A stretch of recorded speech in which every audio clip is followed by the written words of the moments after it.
Tuberculosis is one of the deadliest diseases in the world today, with a third of the global population infected and nearly 9 million new infections each year.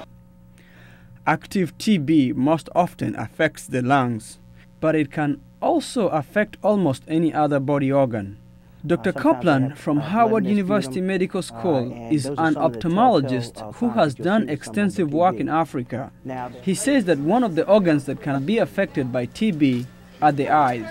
It can cause all untoward effects to the eyes. It's one of the great masqueraders. It can cause your vision to go down, and it affects all parts of the eye, from the cornea to the lens to the uveal tissue and the retina. People with TB disease will need to take several types of drugs to get rid of the bacteria in their body. Such drugs will efficiently destroy all of the bacteria and prevent them from becoming resistant to drugs. You see someone that you think is just positive, does not have any active, you give them a first-line drug.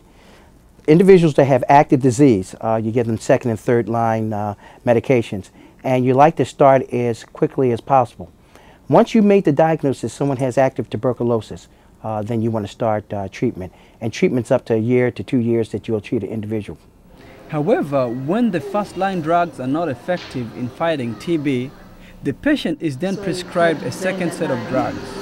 Sometimes you have to use a combination of medications because you have individuals in which you're not getting a response to the medication. It's just like anything else. You have resistance, you have different susceptibilities of medications or antibiotics to the tuberculosum. Okay. So the tuberculum is not responsive to one medication, so you use combination medications to eradicate this infection. Dr. Copeland travels to various African countries on mission trips at least twice a year.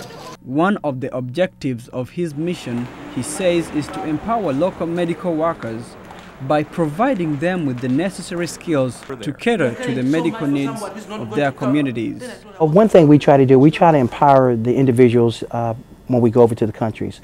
When we do surgery or we do anything over there, we take the doctors, the nurses that are there, we educate them by giving them lectures, and then we give them a practicum where they actually work with us to learn the skill transfers that we're giving them so they can be able to take over when we're going. So a mission trip with me means that I'm empowering the individuals that I'm going over to do and to see. And we've been very, very fortunate both in Ghana and Ethiopia and also in Egypt that individuals are ready to learn, and they are helping their people by learning these skills to be better physicians and healthcare providers. For Voice of America, I'm Jackson Vonganyi.